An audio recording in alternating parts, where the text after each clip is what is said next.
Así que, hermanos míos, amados y deseados, qué forma, hermano, tan amorosa del apóstol Pablo dirigirse a sus hermanos, aun cuando él tenía lo que era el liderazgo sobre ellos, le hablaba con tanto amor y le dice: hermanos míos, amados y deseados, gozo y corona mía. ¿Por qué gozo y corona mía? Bueno, gozo porque Pablo se sentía alegre al ver a sus hijos crecer en el Señor. Si hay una satisfacción que los líderes tenemos, que no se puede comprar con dinero, no se puede obtener con nada material, es la satisfacción de ver cómo nuestros hijos espirituales, aquellos a quienes hemos formado o hemos ganado para Cristo, están firmes.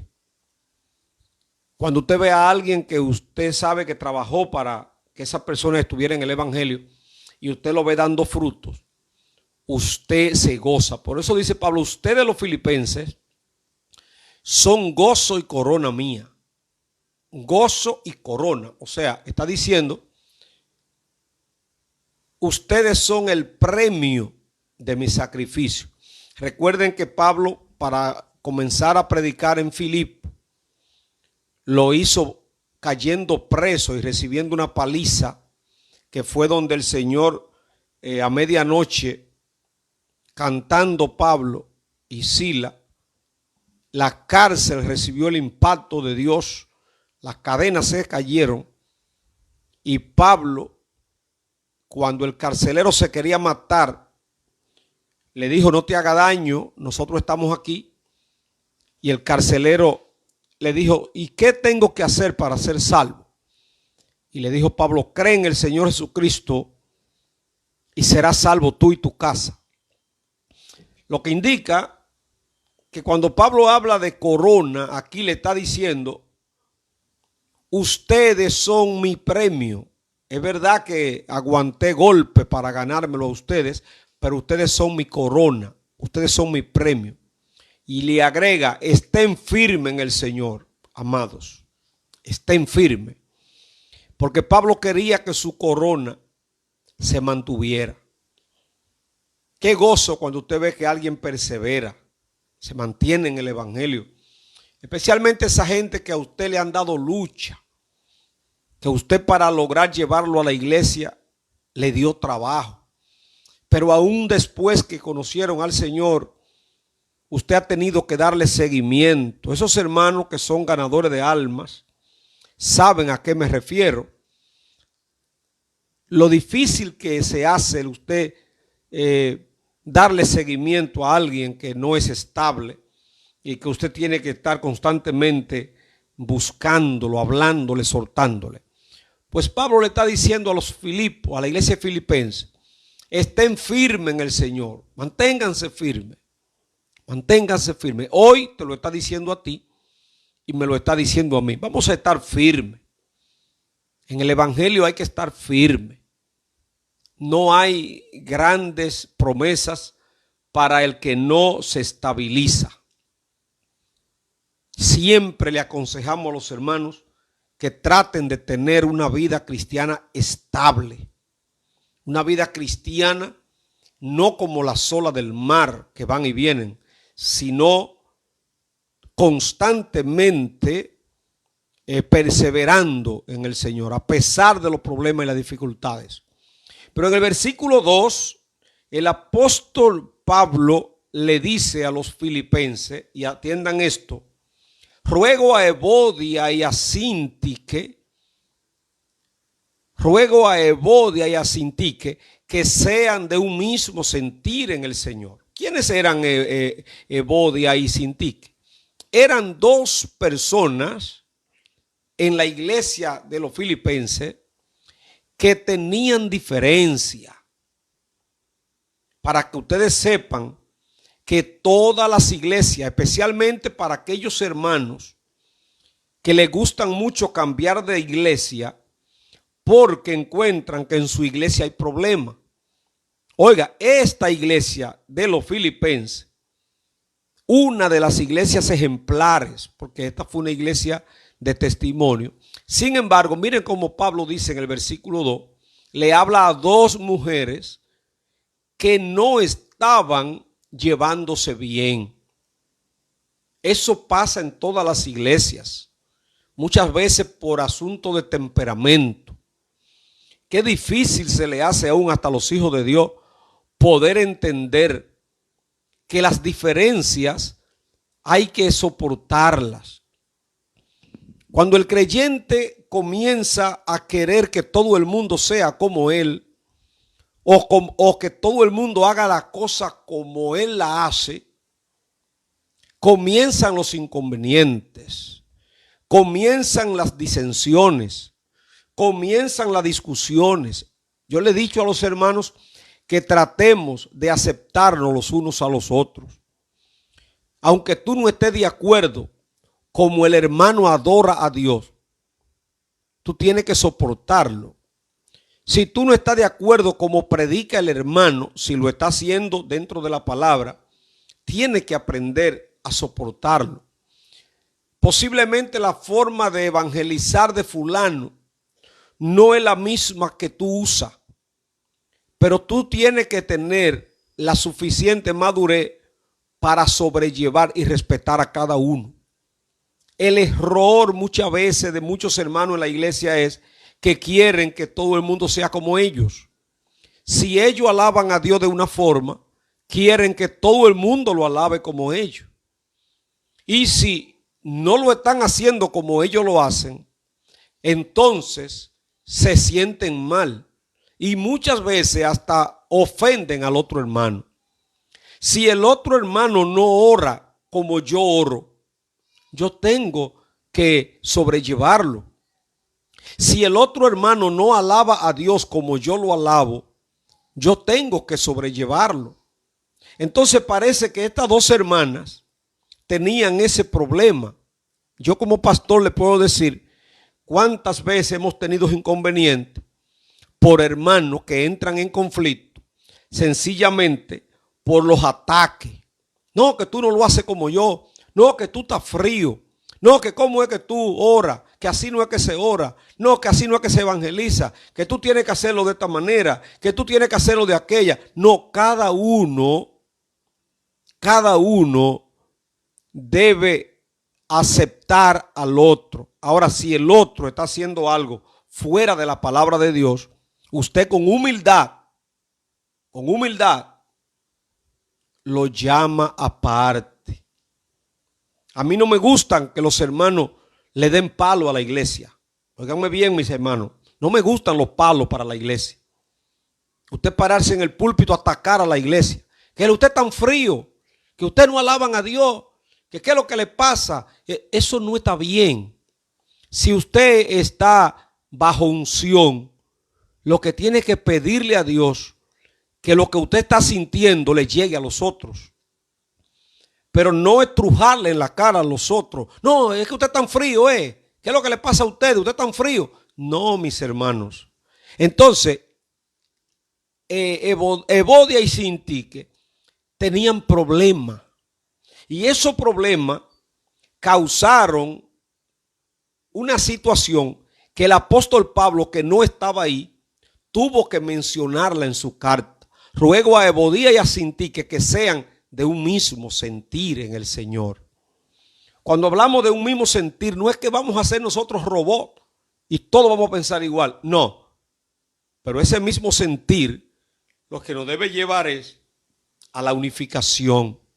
El hermano lo hace de esta manera, yo lo hago de esta, pero todo lo hacemos para Dios. El hermano ora media hora, yo oro una, pero lo hacemos para Dios. El hermano alaba a Dios en voz alta, yo lo alabo en voz baja, pero todos alabamos a Dios. El hermano sale con un megáfono a la calle, pero yo lo hago desde las redes sociales o yo lo hago casa por casa.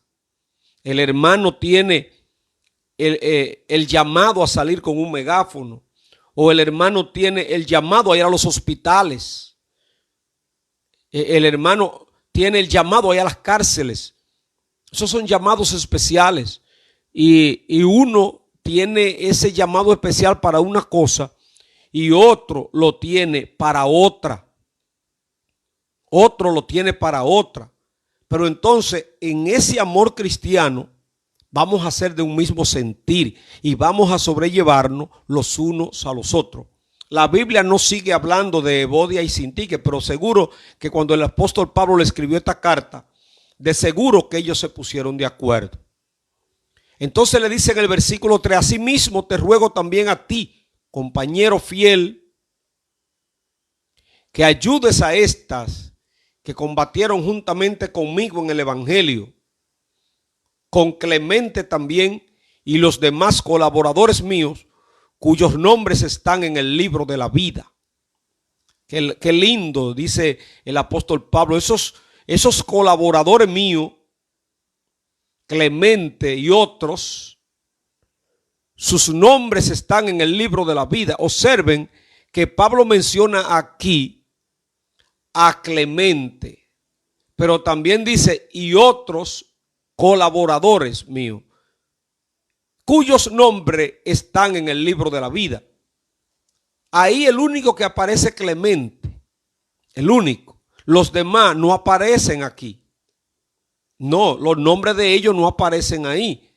Pero qué lindo que dice el apóstol, pero están en el libro de la vida. Así es que Pablo mencionó a Clemente y a los otros no. A los otros le llamó los demás. Pero ¿qué debe ser lo importante para nosotros? Que aunque no nos mencionen, que aunque no nos tomen en cuenta, nuestros nombres estén en el libro de la vida.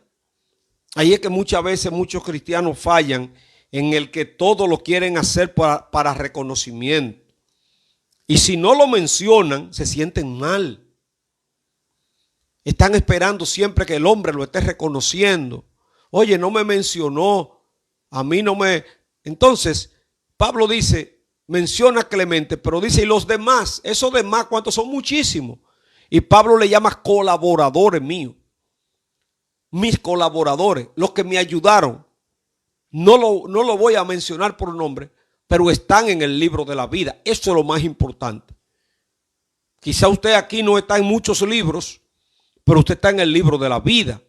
Y eso es lo que realmente vale la pena. El versículo 4 dice Pablo, regocijaos en el Señor siempre. Óigalo, regocijaos en el Señor siempre. Otra vez digo, regocijaos. ¿Saben quién está mandando a regocijarse? Un hombre que casi todo su ministerio lo pasó en prisión. Y no solamente en prisión, cuando no estaba preso, estaba siendo azotado. En el capítulo 12 él habla de cómo fue maltratado. Incluso una vez lo tiraron por un despeñadero en un canasto. Y él decía, a mí que nadie me cause molestia, porque yo traigo en mi cuerpo las marcas del Señor, queriendo decir todo lo que pasó por el evangelio. Sin embargo, desde su prueba, desde su vida de proceso, él mismo en una ocasión le dijo al Señor, quítame este aguijón, porque estaba pasando una prueba de salud muy fuerte. Una prueba de salud que se la permitió Dios para que se mantuviera humilde, porque Pablo fue llevado al tercer cielo y en el tercer cielo se le permitió escuchar cosas que no le son dadas al hombre aquí expresar. Y dice él, para que la grandeza de esas revelaciones no me exaltase desmedidamente, me fue dado un aguijón en mi carne, un mensajero de Satanás que me abofetea constantemente. Y se lo he pedido al Señor 3 veces y me ha dicho, bástate mi gracia, porque mi poder se perfecciona en la debilidad. Entonces Pablo, con ese aguijón que era una enfermedad en su cuerpo, está diciendo en el versículo 4, regocijaos en el Señor. Y lo repite, y otra vez digo, regocijaos. Tengo prueba, pero alegre. Y si Pablo se regocijaba con tanto proceso, nos está diciendo a nosotros, el evangelio es para gozárselo. El regocijo del creyente es la mejor predicación que se le puede hacer a los inconversos. ¿Por qué? Porque hoy, mis hermanos, el tiempo de la depresión, el tiempo donde la gente no puede ni sonreír, el tiempo donde la gente vive desesperada, donde usted observa que hasta los comediantes de la televisión ya no encuentran libreto para hacer comedia porque ya la gente no sonríe con nada. Pablo está diciendo, regocíjense. Cuando alguien ve a un creyente alegre, cantando, que le ve esa alegría, eso le llama la atención y se van a interesar por el evangelio. Por eso dice, vuestra gentileza, el 5, vuestra gentileza sea conocida de todos los hombres. Aquí está diciendo Pablo, tienen que ser amables con la gente. Usted no puede andar aburrido, hablándole mal a la gente, mal carácter.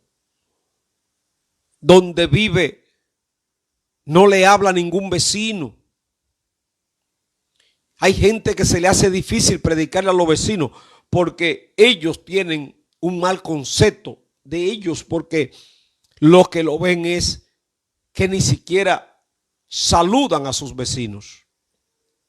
En el trabajo lo ven como el evangélico odioso, siempre con la cara de santurrón. Eso no glorifica a Dios. Está diciendo Pablo, vuestra gentileza sea conocida de todos los hombres.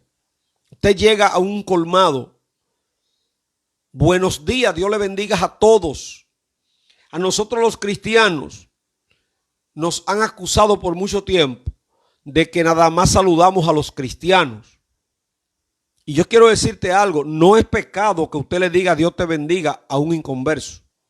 Con eso usted no está pecando, porque Dios quiere bendecir a todo el mundo. Y nosotros somos llamados a bendecir. Nosotros somos llamados a dar bendición con nuestras palabras. Y cuando usted le dice a alguien Dios te bendiga, usted le está expresando un deseo. Usted le está expresando un deseo que usted tiene de que esa persona reciba la bendición que usted tiene. Usted llega a un lugar y hay muchas personas, usted saluda. Dios le bendiga a todos. No tiene que dar un sermón donde quiera que llegue, pero sí debe darle, como dice aquí, vuestra gentileza sea conocida de todos los hombres. Dice, el Señor está cerca. El Señor está cerca. Eso nosotros debemos tenerlo claro. Pero miren el 6. Por nada estéis afanosos. Gloria a Dios. Por nada estéis afanosos. ¿Qué quiere decir? No permita que los afanes de esta vida te desenfoquen.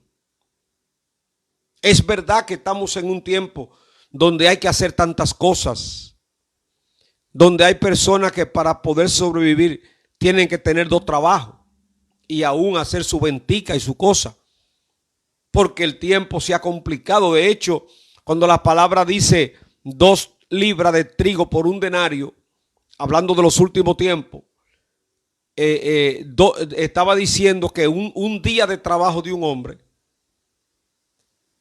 apenas iba a dar para comprar 2 libras de trigo, hablando de la escasez en los alimentos en estos tiempos. Pero aún así, el creyente debe luchar constantemente para no entrar en el afán. Una cosa es trabajar, una cosa es estudiar y otra es entrar en afanes. Cuando en el capítulo 13 de Mateo, Cristo habla de la parábola del sembrador, menciona tres tipos de semillas que cayó en diferentes terrenos. Y cuando mencionó la que cayó bajo los espinos, que dijo él, una semilla cayó bajo los espinos, o unos árboles grandes.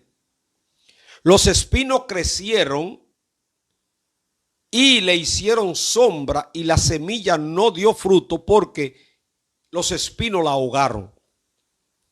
Cuando Cristo explicó la parábola, dijo, esos son los que oyen la palabra, pero los afanes de esta vida y el engaño de la riqueza y la codicia de otras cosas ahogan la palabra.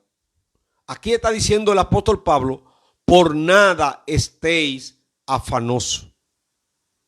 Una persona afanada, bueno, ustedes ya conocen el caso de Marta. Cuando le dijo Cristo, Marta, Marta, muy afanada estás tú con tantas cosas y quiero que sepa que solo una es importante y María la tomó. ¿Cristo quiso decir que lo que Marta hacía no era importante? Claro que no, porque él mismo comió de esa comida. Él le quiso decir a Marta, cocina tu comida, pero no entre en ansiedad. Cocina lo que está cocinando, pero hazlo de una manera que no te cree estrés. Una de las cosas que está trayendo tantas enfermedades hoy es el estrés. Es el estrés. La gente no tiene tiempo para nada. Es un afán terrible. Se levantan temprano y se acuestan tarde y no le da el día y la noche para todo lo que quieren hacer. Y eso lo va enfermando de los nervios.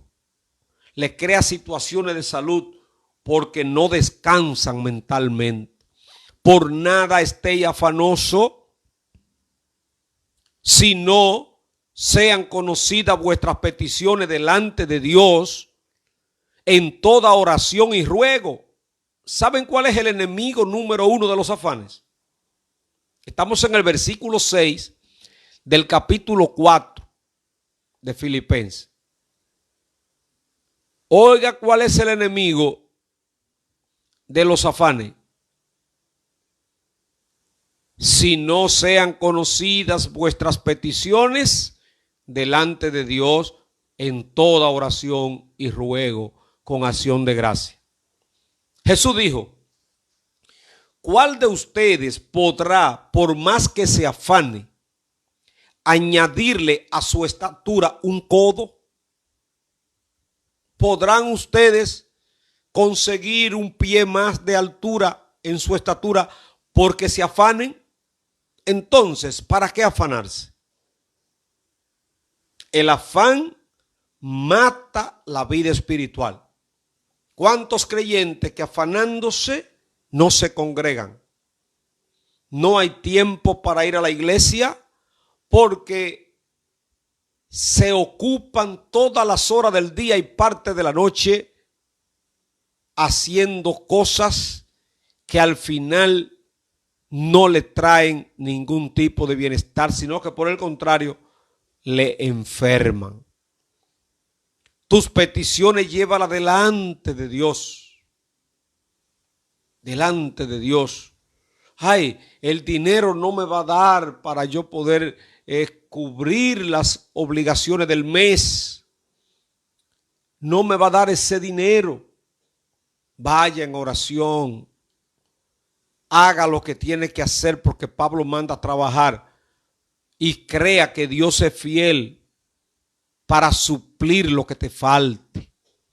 Cuánto testimonio de hermanos. Y yo tengo tanto testimonio como Dios suple. Hay gente que dice, pero ¿y cómo es que este dinero a mí me da? ¿Y cómo es que yo puedo pagar la casa? ¿Cómo es que yo puedo cumplir todas mis obligaciones cuando el dinero que gano es tanto?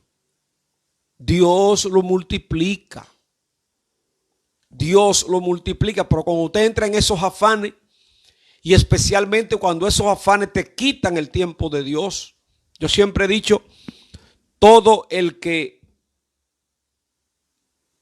le quita el tiempo a Dios para buscar cosas materiales, esas cosas materiales en la mayoría de los casos no se le quedan.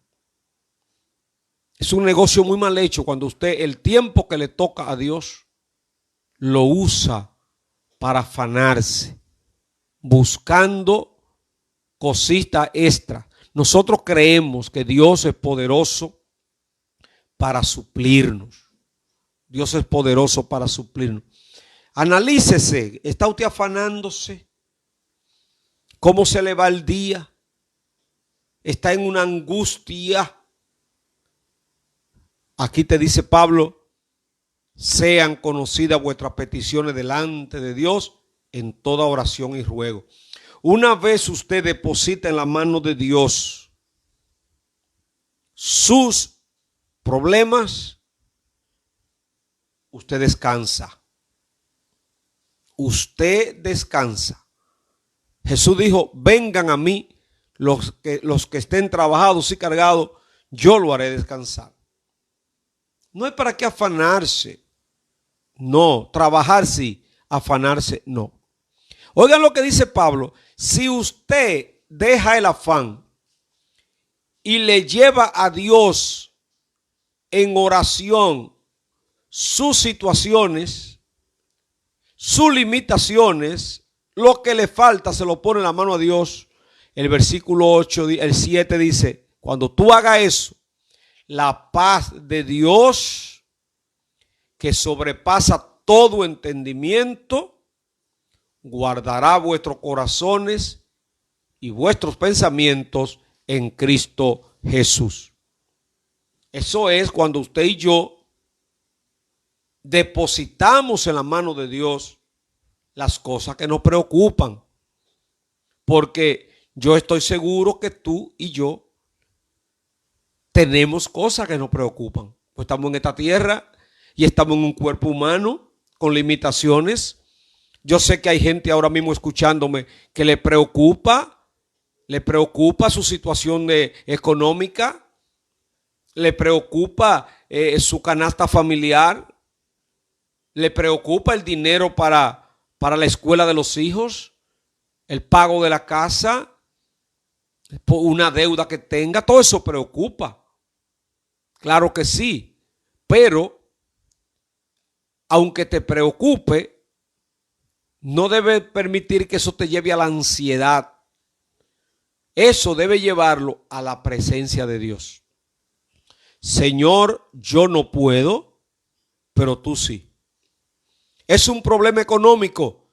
Tú eres el dueño del oro y de la plata.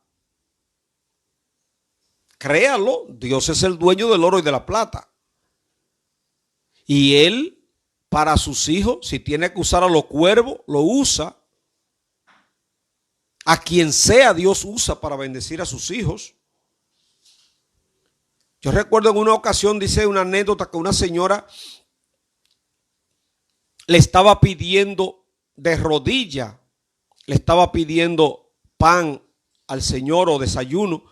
Con sus hijos ahí no había comida, una viuda. Y esa doña clamaba fuertemente a Dios que le mandara el desayuno. Y un ateo que vivía al lado la vio. Y dijo, tú verás cómo yo voy a poner a esta doña, a demostrar a esta doña lo ridículo que es el cristianismo. Y fue a la panadería y compró una funda de pan bien grande. Y mientras la doñita seguía clamando, Señor, mándame el desayuno, el ateo fue y le tiró la funda de pan por la ventana. Cuando ella la vio, agarró la funda de pan y allá de aquel lado el otro, míralo ahí, ella va a creer que fue Dios, tú verás ahora. Y levantó la doña la funda de pan y dijo, gracias Señor, que cuando tú quieres bendecir a tus hijos, hasta el diablo tú lo usas. Oigan eso. Hasta el ateo, creyendo que se iba a burlar de ella, dice la doña, hasta el diablo lo usa Dios cuando quiere bendecir a sus hijos. Entonces, si tu problema es económico, Yahvé Jireh, y yo sí sé de lo que te estoy diciendo. Yo sé lo que es estar en la última roca no sin nada y de repente aparecer una bendición. que a usted hasta las lágrimas se le salen. Yo estoy seguro que ustedes ahí que me están mirando y me están escuchando tienen más de un testimonio de que en un momento cuando todas las puertas se veían cerradas, Dios usó a alguien y te bendijo. Dios usó a alguien para suplir. Entonces, si tu problema es económico, aquí te está diciendo el Señor, llévale tus peticiones delante a Dios en oración y ruego. Si tu problema es de salud, Yahvé Rafa, aleluya, Él sana. Llévale, dice el versículo 6, llévale tus peticiones al Señor. Señor, estoy enfermo. Señor, tú eres mi sanador. Señor, no importa lo que diga el médico, yo voy a descansar en ti. Y yo me voy a agarrar del versículo 4, regocijado en el Señor siempre. Me voy a regocijar a pesar del diagnóstico médico. A pesar de lo que dicen los doctores, yo me voy a regocijar. Porque yo sé en quién he creído. Y en tu mano yo voy a dejar mi salud. Y si usted la deja en la mano del Señor, ya usted descansa. Hay cantidad de personas que están en el evangelio y no quieren descansar. Cuando yo hablo de descansar, no es de que se vayan a dormir, no, es descansar en el espíritu. Miren, a mí me llama mucho la atención el caso de Pedro, cuando estaba preso. A Pedro lo iban a matar al otro día. Herodes ya había matado a Jacobo a filo de espada. Y dice la palabra que para congraciarse con los judíos, acordó al otro día matar a Pedro. O sea, mató a Jacobo, eso agradó a los judíos. Y entonces él se preparaba para matar a Pedro al otro día. Y lo tenía custodiado con una escolta de guardia. Y además de eso, Pedro estaba atado de los pies en un cepo, agarrado con cadena. Y estaban ahí una primera guardia y una segunda guardia. Esas prisiones romanas que eran tan fuertes, Herodes se aseguró de ponerle los guardias en su lugar. Y él decía, mañana yo lo mato. Y él era un político y él decía, con esto yo voy a ganarme el favor de los judíos. Y saben, cuando llegó el ángel a libertar a Pedro, dice la palabra, la iglesia hacía oración por Pedro. Estaban orando por Pedro los hermanos, encerrados en una casa, orando por Pedro. Y Pedro en la cárcel, la palabra dice, el ángel entró a libertar a Pedro. Y cuando el ángel entró, ¿sabe cómo encontró a Pedro? Durmiendo. ¿Ustedes creen que es fácil dormir sabiendo que al otro día lo van a matar? Sin embargo, cuando el ángel entró, le tocó y lo despertó. Y le dijo, átate la sandalia y sígueme. Y pasaron la primera guardia y pasaron la segunda guardia. Y cada vez que se acercaban a una puerta, la puerta se abría sola. Y cuando llegaron a la otra puerta, la puerta se abría sola. Y los guardias igualito ahí, sin moverse. Y no vieron a nadie. Y cuando cruzaron al otro lado, le dijo el ángel a Pedro, vete. Porque ya yo hice lo que tenía que hacer, te saqué, vete ahora a reunirte con tus hermanos.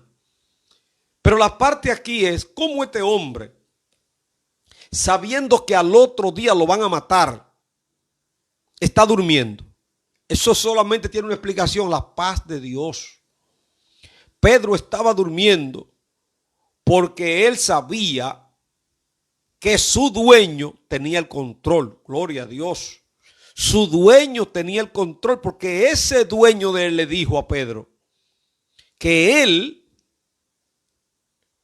sobre esta roca edificaré mi iglesia y ni la puerta del infierno prevalecerán contra ella.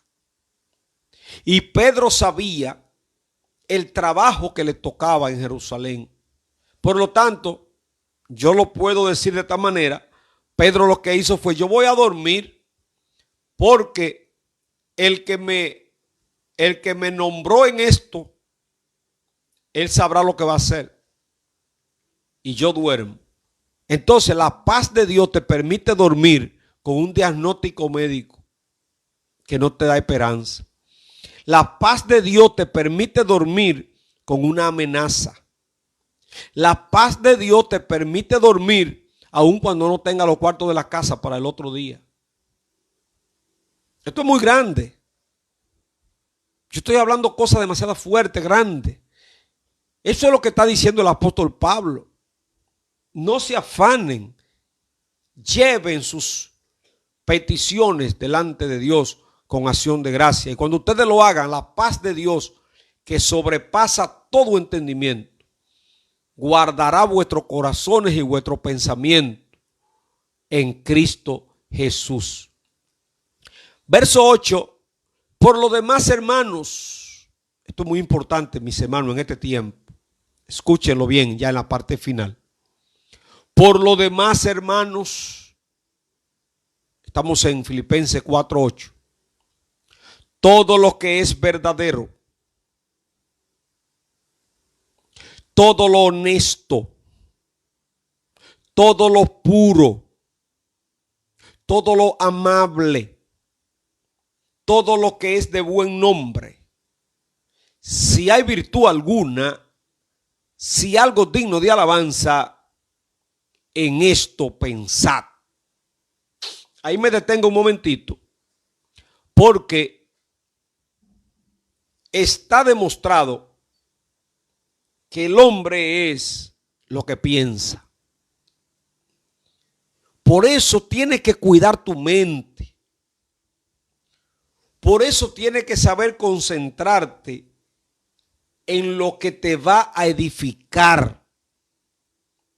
Hay mucha gente que cae en depresión porque dejan que su mente se llene de lo negativo y eso negativo le ministra noche y día.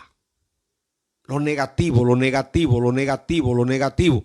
Y si eso es ayudado por lo que vemos, especialmente esa gente que se pasan día y noche frente a su celular, viendo cosas que no le edifican, viendo cosas que le dañan espiritualmente, eso le ocupa la mente. Y de repente sus pensamientos todos giran en torno a lo que metieron a la mente. Sepan, mis hermanos, que la mente es un campo de batalla. Lo voy a repetir. En la mente se están librando las grandes batallas, no solo del cristiano, sino del ser humano. El que no logró vencer lo que le llega a su mente, no podrá vencer ninguna otra cosa. Primero, hay que aprender a vencer lo que te llega a la mente. Aquí el apóstol te está dando un secreto, te está dando una clave. ¿Cómo yo mantengo mi mente sana?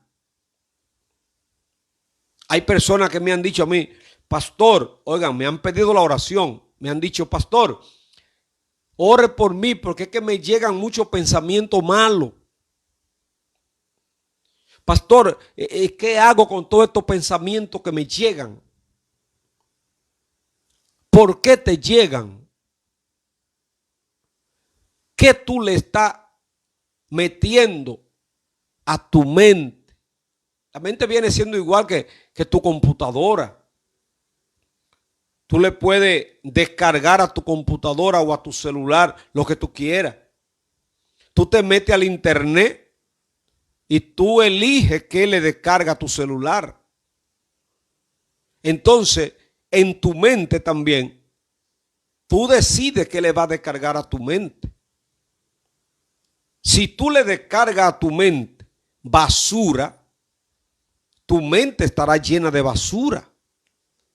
Entonces, eso que está en tu mente es lo que va a dominar tu diario vivir. Y estará viviendo en derrota todo el tiempo.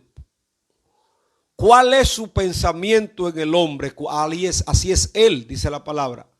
Entonces dice Pablo, por lo demás, hermano, todo lo verdadero, lo que es verdadero, para la mente, mételo. ¿Qué es lo que es verdadero? La palabra de Dios. Por eso el creyente tiene que leer la Biblia. Tiene que leer la palabra de Dios para que eso se le quede en la mente. Es nuestra arma principal frente al diablo, la palabra de Dios. Todo lo verdadero, todo lo honesto, todo lo justo, lo puro, lo amable, lo que es de buen nombre, si tiene virtud,